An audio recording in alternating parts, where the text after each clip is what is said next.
My son broke my heart, demanding I choose between him and my entire life's legacy. But it wasn't until a scared, homeless girl appeared years later that I understood the true depth of his betrayal.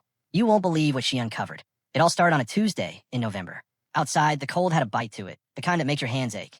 Inside my bookstore, Williams Books, I had the heat cranked, but it never quite reached the far corners. The numbers in my ledger weren't looking good, no matter how many times I checked them. The store felt too big, too quiet, just me and the dusty shelves. Then the door chimed. A girl walked in. Teenage, maybe 16 or 17. She was thin, in a way that spoke of skipped meals. Her backpack looked worn, her jacket too big, sleeves covering her hands, dirt on her jeans. My first thought, homeless. But then I looked at her face and something clicked. It was familiar. I just couldn't place it. She stood frozen, hesitating, as if deciding whether to stay or brave the cold again. Her eyes scanned the shelves, not casually browsing, but studying them. I gave her space, went back to my accounts. She moved to young adult, then literary, her fingers gently tracing the spines. She pulled a book, opened it, read the first page right there. My heart softened a little. She wasn't stealing. She was just being. She found her way to the poetry section, set the book down, and just kept looking. She was killing time, just somewhere warm to be for a while. After what felt like forever, she walked up to the counter, clutching that poetry book to her chest. "Excuse me," she said, her voice so quiet. "Are you hiring?" She shifted her weight, nervous. "I need work. I'm really good with books." I put my pen down. "How old are you?" 16, she answered quickly, like she practiced it. "I know I'm young, but I work hard. I can prove it." 16. "What's your name?" "Jennifer. Jennifer Carter." Carter. The name felt like a whisper on the edge of my memory. "Where do you live, Jennifer?" She looked down. "There's a shelter 2 blocks over. I've been staying there." So, she was homeless. "You're not from around here?" "No, upstate. I ran away from an orphanage about a year ago." An orphanage? At 16, this kid already had a lifetime of hardship behind her. "What about your parents?" A long silence. Her voice got even smaller. "My mom died when I was 12. My dad died before I was born. That's what my mom told me." She said it so flatly, like a rehearsed line, so often repeated it had lost its sting. My chest ached. "I'm so sorry," I said. She just nodded. "Thank you. What was your mother's name?" I had to know. "Amanda," she said, looking up at me. "Amanda Carter." The air left my lungs. Amanda. The name hit me like a physical blow. Not this girl, but the girl from so many years ago. Dark hair, soft voice. She used to come into the bookstore, meet Chris, my son. They'd sit in the corner, reading poetry. He'd pretend to listen. That was 16, maybe 17 years ago. She was here all summer, then she just stopped. I asked Chris once. He just shrugged. Said they broke up. She went back to her hometown. He didn't seem bothered. Just moved on. I never saw Amanda again. Never knew what happened. Until now. This girl. Jennifer Carter. 16 years old. The timeline, it fit. I looked at her again, really looked. The way she held herself, the set of her jaw. That familiar something I'd noticed when she first walked in. She reminded me of Chris when he was younger. My stomach dropped. Could she be? No. I was jumping to conclusions. Amanda was Chris's girlfriend for one summer.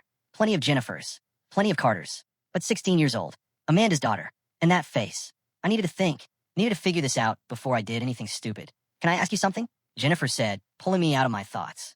"Of course. Do you really have a job? Or were you just being nice?" The hope in her voice, so raw.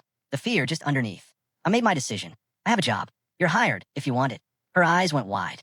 "Really? Can you start tomorrow at 9? You don't know anything about me. I know you love books. That's enough for now." She was shaking. Just a little. "I don't have references or anything." "That's fine. We'll figure it out tomorrow." I walked around the counter. There's a couch in the back office. It's not much, but it's warmer than a shelter. You can use it until you find something better. I can't pay you. You'll work? That's payment enough. Jennifer just stood there, unable to process it. Her eyes filled with tears, blinking fast to hide them. "Thank you," she whispered, her voice cracking. "I won't let you down. I promise. I believe you." She nodded, wiping her eyes. 9 o'clock tomorrow. 9 o'clock. She turned to go, made it to the door, then stopped.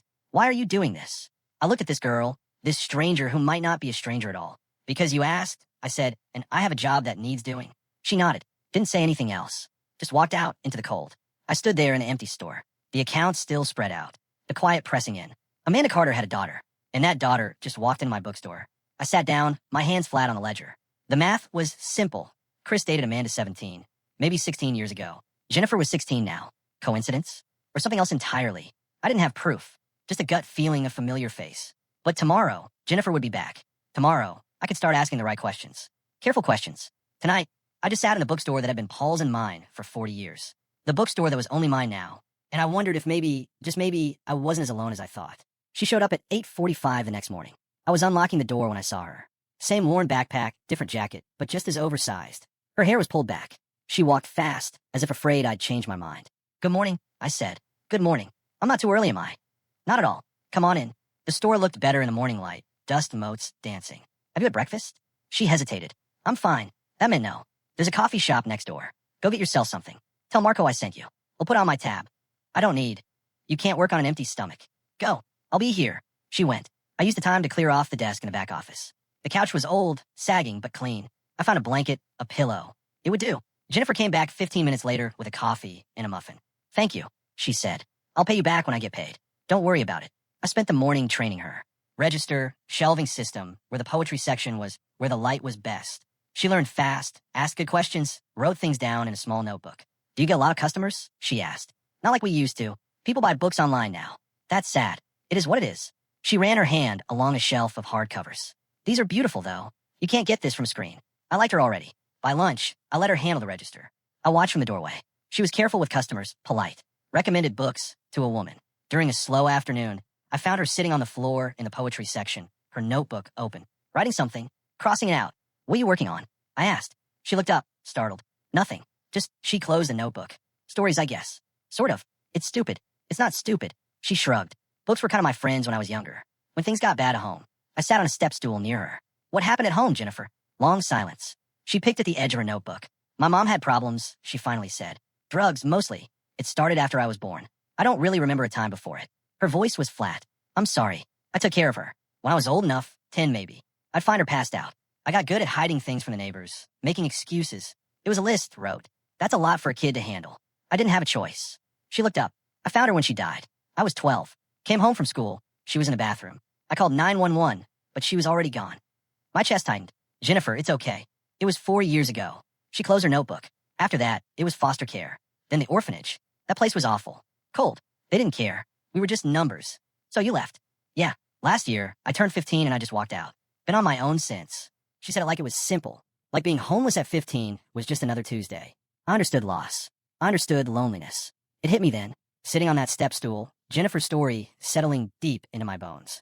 I've been alone too. 2 years ago, my world fell apart. Paul died on a Thursday morning. Heart attack. Sudden. No warning. We've been married 40 years. Built this bookstore from nothing. It was ours. Every shelf, every creak in the floorboards. The funeral was small. Chris came. My son. But he stayed in the back, half the service on his phone. Left without saying much. I spent 3 months in a fog, running the store because I didn't know what else to do. The apartment upstairs felt too big without Paul. The silence was deafening. Then Chris showed up. He had a business plan. Subscription boxes for young professionals. He needed $350,000 to get started. He wanted me to sell William's books. Think about it, Mom, he'd said. This place barely breaks even. You're working yourself to death for what? Dad's gone. You don't need to keep doing this. I just stared at him. This store is all I have left of your father. It's a building. It's inventory. Dad wouldn't want you struggling. I'm not selling. His face changed. Hardened. You're choosing this over helping your own son. I'm not choosing anything. I'm keeping what your father and I built. Dusty books over your son's future. Got it. He stood, grabbed his coat. Don't expect me to be around to watch you struggle. I'm done. He left. Didn't call. Didn't visit. 2 years of silence. I lost Paul. Then I lost Chris by his own choice. I ended up completely alone. Just like Jennifer. We both lost the people we loved. Both ended up with nobody. I looked at her, sitting there on the floor. This kid who'd survived things she shouldn't have had to survive. And I saw the timeline, clear as day. Chris and Amanda dated 17, maybe 16 years ago. Jennifer was 16 now, born after Amanda left. It could be nothing, or it could be everything. I needed proof. Real proof. Before I did anything that couldn't be undone. That night, after Jennifer went to sleep on the couch, I sat at the computer upstairs. I searched for DNA tests. Found a company. Ordered 2 kits. They arrived 3 days later. Jennifer was restocking the young adult section when I brought them downstairs. Hey, I said, I got something kind of random. She turned. What's that? I held up the boxes. Ancestry DNA kits. I read this book about genetics a few weeks ago. Got me curious about my family tree. I ordered 2 by accident. Want to try it with me? She looked at the box. Really? Could be fun. See where our families came from. I don't know much about my family. Just my mom. That's okay. It might show you something interesting. She shrugged. Sure, why not? We opened the kits at the counter, read the instructions. Simple. Swab your cheek. Seal the tube. Mail it back. Jennifer did hers first. I watched her spit into the tube, cap it, shake it. That's it? She asked. That's it. I did mine. We packaged them up, walked to the post office together. Dropped them in the mail slot. How long does it take? Jennifer asked. 3 weeks, maybe 4. That's a long time. Good things take time. She smiled. The first real smile I'd seen from her. We walked back in the November cold. The sun was setting early. Streetlights were already on. 3 weeks until I'd know for sure. 3 weeks until I'd have proof. And then I'd figure out what to do about Chris. The waiting started the next morning. Jennifer showed up at 8:30 with 2 coffees from Marco's. Set one in front of me. Thought I'd return the favor. It became our routine. Morning coffee. Her behind the register while I unpacked new inventory. Lunch shared in the back office. Her asking about books I'd loved. Me learning bits and pieces about her. The first week dragged. Each day, I watched her, looking for more signs, more proof beyond a familiar face and a timeline that fit. She worked hard, never complained, never late. On Thursday, I found her reading in the poetry section. Find something good? I asked. She held up the book. Mary Oliver. My mom used to read poetry. When I was little, before things got bad, I sat down on the step stool. What was she like before? Jennifer's face softened. She was good, really good. She'd make up voices for characters when she read to me. She loved books almost as much as I do. A small smile. Almost. I might love them more. What happened to her? I mean, what changed? Jennifer closed the book, ran her finger along the spine. I think she was sad. My whole life, probably. Her parents kicked her out when she got pregnant. She was 20. She tried to make it work, but I don't think she ever stopped being heartbroken about it. 20. Same age Amanda was when Chris dated her. The drug started when you were young? Yeah. I remember being maybe 5 or 6, finding needles in the bathroom, not knowing what they were. She paused. By the time I was 10, I was the one taking care of her. That's too much for a kid. I didn't have a choice. She opened the book again, but there were good days. Days when she'd be clean for a week, sometimes 2. She'd take me to the library. We'd check out stacks. She'd read poetry to me at night. What kind? All kinds. Neruda, Dickinson, Frost. She had this old collection. Torn cover, pages falling out. She gave it to me right before. Jennifer stopped. Right before things got really bad. Told me to keep it safe. Do you still have it? She nodded, reached in her backpack, and pulled out a small book. The cover was held together with tape.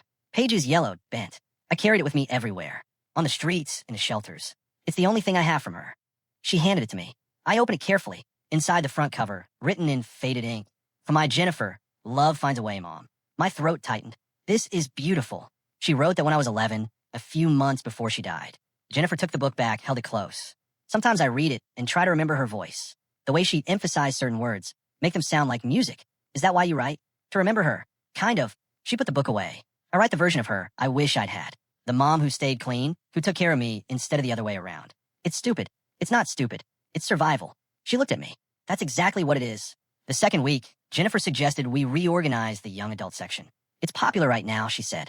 If we move it to the front window, more people might come in. She was right. We spent 2 days rearranging. She made little handwritten signs, recommendations. Within 3 days, we'd sold more young adult books than we had all month. You're good at this, I told her. She shrugged. I just know what I would have wanted when I was younger. A place that felt like it was for me. On Wednesday, an older couple came in looking for a book club recommendation. Jennifer suggested a few titles, explained why each would work. They bought 3 books and asked if we hosted book clubs. Not currently, I said. After they left, Jennifer turned to me. Could we host one? You want to run it? I could try. Once a month. Really? Really? She threw herself into planning, made flyers, posted them. By Friday, 6 people had signed up. I watched her with customers. She had a way with people, made them feel seen. An older man came in looking for something to read to his grandson. Jennifer spent 20 minutes with him, pulling books, explaining why each mattered. You remind me of my daughter, he said as he left. She used to love books like this. Jennifer smiled, but after he left, she got quiet. You okay? I asked. Yeah. She restocked a shelf. It's just weird. People being nice. You're not used to it. On the streets, you learn pretty fast who to trust. Most people look through you like you're not there. She paused. In the shelters, it's worse. Everyone's so angry, so tired. You keep your head down and stay out of the way. What was the worst part? She thought about it. The fear, I guess. Never knowing if someone was going to hurt you. Take your stuff. I slept in doorways sometimes, libraries, bathrooms, anywhere that felt safe for a few hours. How did you survive? I was careful. Stayed in public places during the day. Avoided certain streets at night. She looked at me. I got lucky mostly. Could have been a lot worse. The third week, Jennifer asked me something I wasn't expecting. Why are you doing this? We were closing up, counting the register. Doing what? Helping me? Letting me stay here? You don't know me. I'm getting to know you. But why? Most people would have said no. Sent me back to the shelter. I stopped counting, looked at her. Do you want the truth? Always. I folded a $20 bill, added it to the stack. I was alone for a long time before you walked in here. This store felt empty. I felt empty. You reminded me what this place was supposed to be. A place where people who love books can find each other. She was quiet for a moment. I keep waiting for you to change your mind. Tell me to leave. I'm not going to do that. People always leave or I leave. That's how it works. Not this time. She nodded, but didn't look convinced. That weekend, I started checking the DNA website multiple times a day, refreshing my email every 15 minutes. The results posted on a Monday morning. 3 weeks and 2 days after we'd mailed the samples. I saw the notification on my phone while Jennifer was restocking the mystery section. My hand shook as I opened my laptop. There it was, clear as day. Granddaughter match, Jennifer Carter. I stared at the screen. Read it again. Again. She was Chris's daughter. I printed the results. My printer jammed twice before it worked. Jennifer. My voice sounded strange. She came around the corner. Yeah. Can you come here for a second? She walked over, looked at my face. What's wrong? The DNA results are in. Oh. She brightened. What did we get? I pulled up the website, turned the laptop toward her. Look at this. She leaned in. Read the screen. Her face changed, confused first, then shocked. Grandmother match. She looked at me. I don't understand. How is this possible? I took a breath. I have a son. His name is Chris. He's 38. She stared. 17 years ago, he dated your mother, Amanda Carter. That summer, she used to come here to meet him. Then she left, went back to her hometown. I never saw her again. Jennifer's mouth opened, then closed. You're saying he's my father? But my mom said he was dead. She lied, probably to protect you. Jennifer sat down hard in the desk chair. I have a father. Yes, he's alive. She looked up at me, tears in her eyes. Do you think he knows about me? I don't know, but I'm going to find out. Soon. I need to talk to him first. What if he doesn't want me? The fear in her voice. The hope underneath it. Then he's a fool, I said. And you still have me. She wiped her eyes, looked at the screen again. We're really family. We're really family. She started crying then. Real crying. The kind that comes from somewhere deep. I put my arms around her and let her cry in my shoulder. My granddaughter. I had a granddaughter. That afternoon, I waited until Jennifer went to lunch before I made the call. My phone sat on the counter. Chris's number, still saved. 2 years since I'd used it. I picked it up, put it down, picked it up again. What was I supposed to say? Your daughter is here. The one you didn't know existed.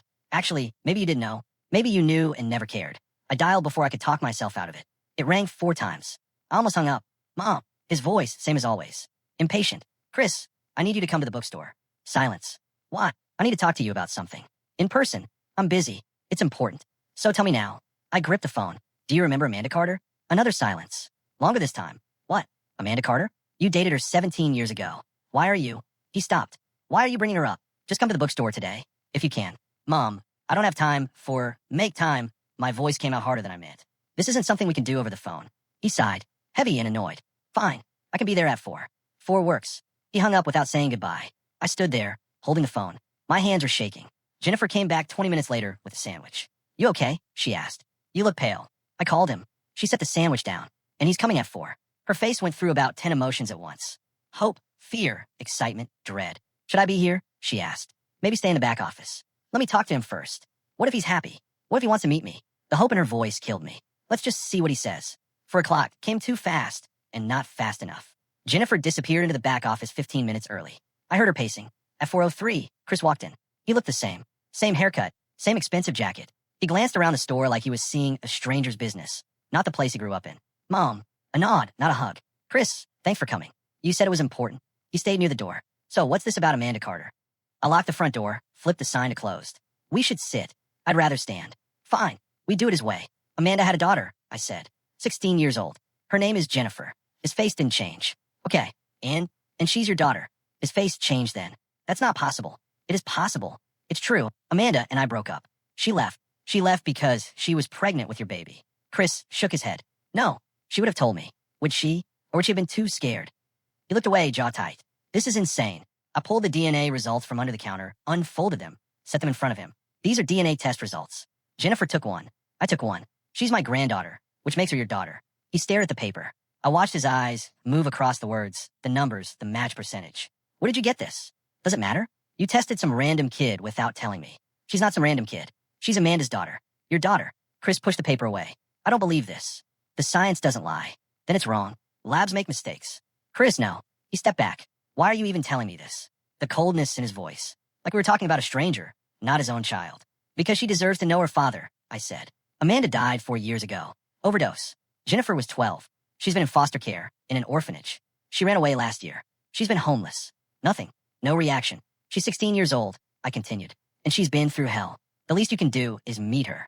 I don't want to be a father. He said it flat. Simple. Like it was obvious. My stomach turned. What? I never wanted kids. I made that clear back then. You told Amanda that? Yeah. When she started talking about the future, I told her I wasn't interested. That's probably why she left. He said it like it was reasonable. Like abandoning a pregnant woman was just a difference of opinion. So you knew? I said, you knew she was pregnant? Yeah, she told me. I told her I didn't want anything to do with it. I was clear about that. That's why she left before I had to deal with it. Deal with it. Like Jennifer was a problem to solve. She's a person, Chris. A kid. Your kid. I have my own life. He crossed his arms. I'm not doing this. You won't even meet her? No. She's right here in this store, working for me. His eyes flicked toward the back, then back to me. I don't care. How can you say that?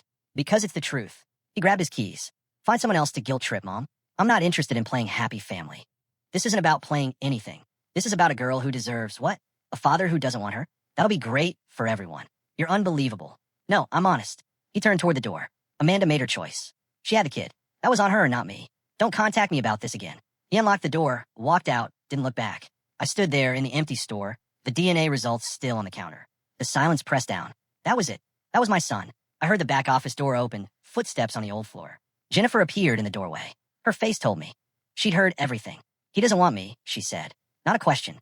Jennifer, it's okay. She wiped her eyes fast. It's not okay. He should want me. He should have. Her voice cracked. It's fine. I'm used to it. I came around the counter, pulled her into a hug. She cried quietly. The kind of crying you do when you're trying not to bother anyone. I'm sorry, I said. I'm so sorry you had to hear that. You tried. That's more than most people would do. He's wrong. You know that, right? This isn't about you. It's about him being selfish and cruel. She nodded against my shoulder. My mom was right. She told me he was dead. She was protecting me. She loved you.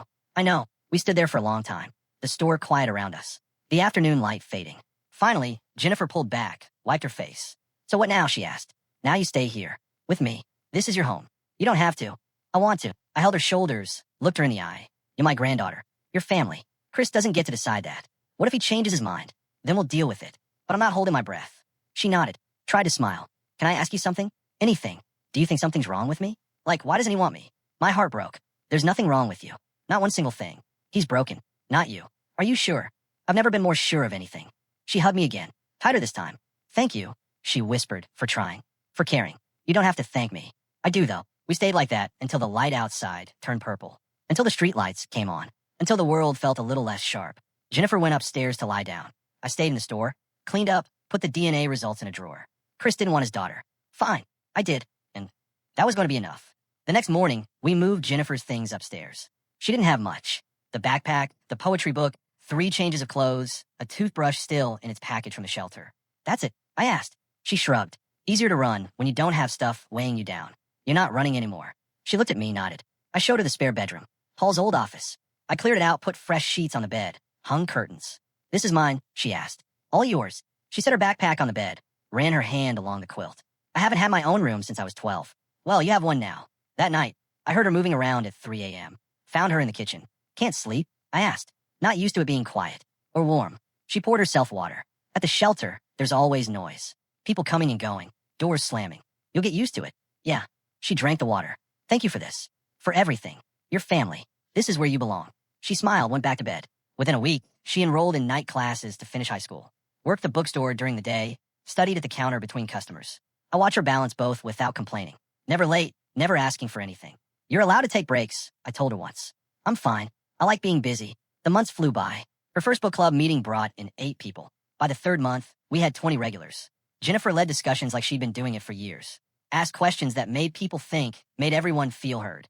The bookstore started bringing in more money. Not a lot, but enough that I could pay Jennifer a real wage. Not just room and board. You don't have to, she said when I handed her the first check. Yes, I do. You work, you get paid. She stared at the check like she'd never seen one before. Spring turned to summer, summer to fall. Jennifer turned 18 in November.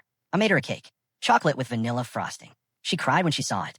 No one's made me a cake since I was 11, she said. We ate it in the kitchen upstairs. Just the 2 of us. 2 weeks later, she walked across the stage and got her high school diploma. I sat in the audience, watching her receive that piece of paper. She found me after, hugged me hard. I didn't think I'd ever finish, she said. I knew you would. That winter, I found her notebook on the counter. She'd left it there while restocking. I shouldn't have looked, but I did. The pages were filled with stories. Some crossed out, some finished. Her handwriting small and careful. The stories were good. Really good. Raw and honest about a girl surviving things she shouldn't have to survive. You read it, Jennifer said behind me. I turned. I'm sorry. I shouldn't have. It's okay. She took the notebook. They're not very good. They're excellent. She looked doubtful. I mean it, I said. You have real talent. I've been selling books for 40 years. I know good writing when I see it. She bit her lip. You think I could write a book? Yes. Really, really. She started writing seriously after that. Every night after the store closed, weekends, early mornings. At 19, she finished her first manuscript. 300 pages. A novel about a girl taking care of her mother, finding her dead, surviving foster care, finding hope in books. She gave it to me on a Tuesday. I don't know if it's any good, she said, but I finished it. I read it that night. All of it. Couldn't stop. When I finished, I went to her room, knocked. She opened it, saw my face. It's bad, isn't it? She said. It's beautiful. My voice cracked. Jennifer, this is really beautiful. She started crying. You mean it? Every word. We spent the next year learning how to query agents. Jennifer wrote letters, sent them out, got rejections. Lots of rejections. Maybe it's not good enough, she said after the 20th one. It's good enough. You just haven't found the right person yet. She kept trying. The bookstore kept growing. Jennifer set up social media accounts, posted about new releases, author recommendations, photos of the store. People started coming in because they'd seen us online. You're good at this, I told her. It's easy when you love what you're doing. At 21, an agent said yes. Jennifer called me from the back office, shaking. She wants to represent me. That's wonderful. She thinks she can sell it. Of course she can. 3 months later, the manuscript sold. Small publisher, modest advance, but it was real. Jennifer held the contract in her hands like it might disappear. I'm going to be a published author, she said. Yes, you are. 2 years later, her book came out. We hosted the launch party at the bookstore. Packed the place. Jennifer read from chapter 1, her voice steady, strong. I stood in the back and watched her. This girl who'd walked in homeless and scared, now standing in front of 50 people, reading her own words. After everyone left, we sat in the quiet store. Thank you, Jennifer said, for believing in me. I'll always believe in you. The book did well. Not a bestseller, but it sold. Got good reviews. Won a regional award for debut fiction. The local paper did a small piece on her. Local author publishes first novel. Jennifer smiled for the photo, but didn't make a big deal of it. At 25, her second book came out. Sold better than the first. Made some bestseller lists. Not the big ones, but enough. Publishers started paying attention. Her third book sold at auction. 6 publishers bidding. The advance was $200,000. Jennifer came upstairs that day, sat at the kitchen table, put her head in her hands. You okay? I asked. I don't know what to do with this much money. Save some, invest some, buy yourself something nice. I want to give some to the bookstore. No, why not? Because you earned that. Your words, your work. You gave me everything, she said. Let me give something back. We compromised. She helped with repairs, new shelves, updated the heating system, things the store had needed for years. The bookstore thrived. Jennifer thrived. We fell into rhythms. Morning coffee at the kitchen table before opening. Book talk during slow afternoons. Dinner together most nights. She'd tell me about her writing. I'd tell her about customers, about Paul in the early days of the store. 10 years passed like that. Jennifer grew from a scared 16-year-old into a confident 26-year-old woman. She was kind, talented, strong in ways that still surprised me. But sometimes I'd catch her staring out the window, a look on her face I recognized. What are you thinking about? I asked once. Nothing. Jennifer sighed. Do you think he ever thinks about me? Chris. Always Chris in the background. I don't know. I wonder what it would be like having a father. You don't need him. I know, but sometimes she trailed off. Never mind. You're allowed to want that. It's stupid. It's human. She never brought it up again. But I knew it was there. That ache for something she'd never had. We built something good together, something real. But part of her still carried that wound. The father who didn't want her. I hoped time would heal it. I was wrong. Things stayed quiet for a few months after that. Jennifer kept writing. The bookstore kept thriving. We had our morning coffee, our evening talks, our life together. I stopped worrying about Chris. He made his choice 10 years ago. As far as I knew, he'd forgotten we existed. I should have known better. One morning, Jennifer came down to breakfast, her phone in her hand, a smile on her face. Look at this, she said. Someone from that online literary magazine interviewed me last month. I forgot it was coming out today. I took the phone, read the headline. From homeless teen to best-selling author. Jennifer Carter's inspiring journey.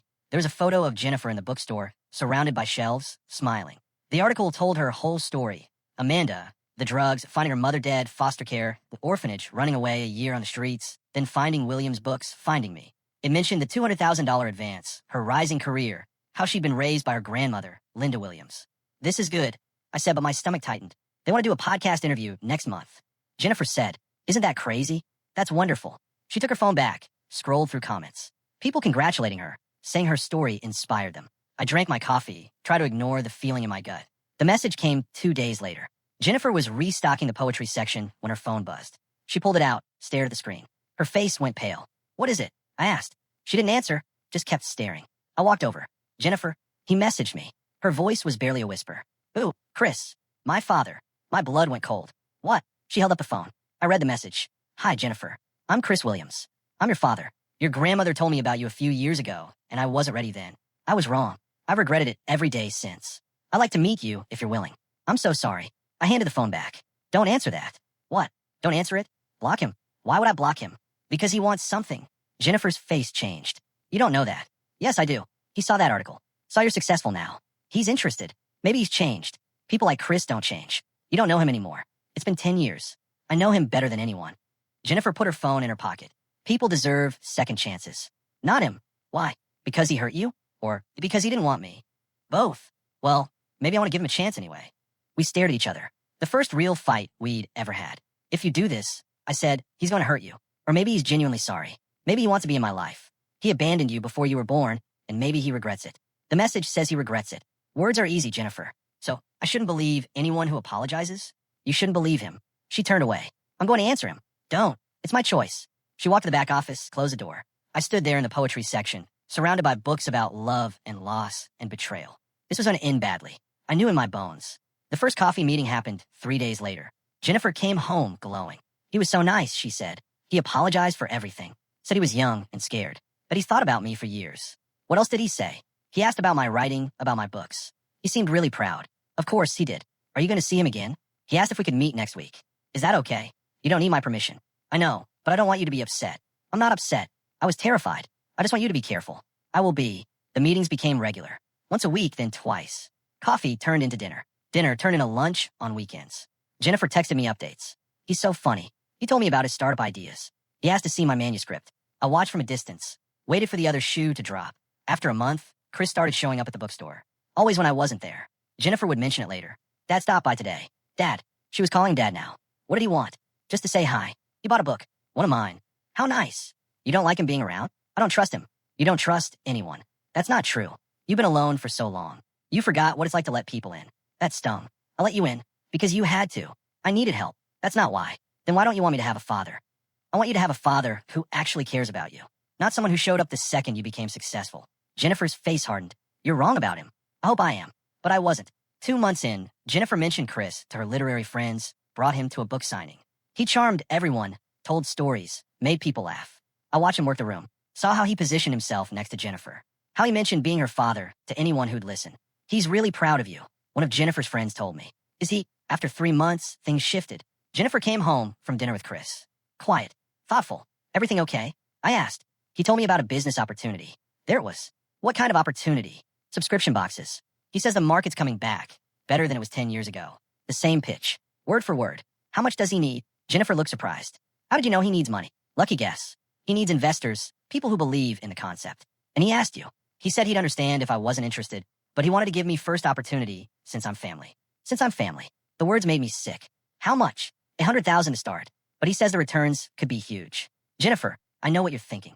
But he showed me the business plan. It's solid. Don't give him money. It's my money. I know, but please don't do this. He's my father. He's a con artist. Stop. Jennifer stood up. You never wanted me to have a relationship with him. You're trying to sabotage this. I'm trying to protect you from what? From having a parent who actually wants me. He doesn't want you. He wants your money. You don't know that. Yes, I do. No, you just can't stand that someone besides you cares about me. That's not fair. Neither is this. She grabbed her coat. I'm going for a walk. She left. I sat at the kitchen table, hands shaking. I had to do something. Had to prove what Chris was really after. The plan came to me that night. It was risky. If I was wrong, Jennifer would never forgive me. But if I was right, she'd finally see the truth. I called Chris the next morning. Mom. He sounded surprised. What's going on? I need to talk to you in person. About what? About Jennifer. And money. Silence. Okay. When? Today. 4 o'clock. The bookstore. I'll be there. I hung up. Texted Jennifer. I need you to trust me. Come to the bookstore at 4:15. Don't come inside. Wait in the back office. Just listen. Please. She texted back an hour later. What's this about? Please, just do this one thing for me. Fine. At 3:45, I closed the store early, locked the front door. Jennifer arrived at 4. I let her in through the back. What's going on? She asked. Chris is coming. I'm going to talk to him. I need you to listen from the back office. Why? Because I need to prove something. And you won't believe me unless you hear it yourself. This is crazy. Just listen. That's all I'm asking. She looked at me. You really think he's using me? I know he is. And if you're wrong, then I'll apologize to both of you. She went to the back office, left the door cracked. Chris arrived at 4:03. I let him in, locked the door behind him. What's this about? He asked. Sit down. He sat at one of the reading tables, looked around the store like he was appraising it. I've been thinking, I said, about what you said 10 years ago, about selling this place. His eyes sharpened. Okay, you were right. I'm getting older. This is too much work. So you ready to sell? Maybe. The property's worth more now. $450,000 at least. I watched his face. Saw the calculation happening. That's good, he said carefully. I'll sell it, I said, and I'll give you all the money. What? Every penny. $450,000. Maybe more if I get a good offer. He leaned forward. Why would you do that? One condition. What? You disappear from Jennifer's life completely. No contact. Block her number. Block her social media. Walk away and never come back. Chris stared at me. You're serious? Dead serious. The money's yours if you leave her alone. She's an adult. She can make her own choices. Then make yours. The bookstore. Or your daughter. He was quiet for maybe 5 seconds. Deal. My heart sank. I'd hoped I was wrong. When do I get the money? He asked. I need time to list the property. A few months. How do I know you'll actually do it? How do I know you'll actually leave? He smiled. Cold. I guess we trust each other. I guess so. I paused. Out of curiosity. Why the yes? Why not fight me on this? He shrugged. Be realistic. She'll get over it. She got this far without me. She doesn't really need a father. She wanted one, though. Sure, but that's not my problem. And honestly, he looked around. She's got her books, her writing. That'll keep her busy. Kids don't need as much as people think. That's your daughter you're talking about. That's $450,000 you're offering. Actually, with the right agent, you could probably get $500,000. Behind him, the back office door opened. Jennifer stepped out. Her face was wet with tears, but her eyes were clear. Chris turned, saw her. His expression didn't change much. Just a slight tightening around his mouth. Hey, Jen, don't. Her voice was steady. Don't call me that. Look, this is exactly what it looks like. She walked closer. You were using me. I wasn't. You were waiting for me to give you money. The whole time. Every coffee, every dinner, you were just waiting. That's not true. Yes, it is. You said it yourself. I don't really need a father. Chris stood up. She set this up. She manipulated this whole conversation. She was right about you the whole time, and I didn't believe her. Jennifer, come on. You're smarter than this. Yeah, I am. She crossed her arms. Get out. There's no bookstore money, is there? He looked at me. No, I said. His face went hard. This is ridiculous. I never wanted a kid then, and I don't need this drama now. He grabbed his jacket. You two deserve each other. Stuck in this pathetic bookstore, playing happy family. He walked to the door, unlocked it, slammed it behind him. Jennifer stood there, shaking. I went to her, put my arms around her. She collapsed, sobbed into my shoulder. I'm sorry, I said. I'm so sorry you had to hear that. You were right. You were right about everything. I wish I'd been wrong. I really thought she couldn't finish. I know. I'm so stupid. You're not stupid. You wanted a father. That's human. He never cared. No, he didn't. We stood there in the bookstore, just the two of us. The only family either of us needed. Thank you, Jennifer said finally. For what? For saving me from making a huge mistake. That's what family does. She pulled back, wiped her eyes. I love you. I love you too. Outside, the streetlights came on. The world kept turning. But inside William's bookstore, we had everything we needed. A year passed. We didn't hear from Chris. Not a word. Jennifer blocked his number. Blocked his social media. He was gone from our lives like he'd never been there at all. Good riddance. Jennifer's third novel hit the bestseller lists in the spring. Not just the small ones, the big ones. The New York Times, USA Today. Her face on displays in bookstores across the country.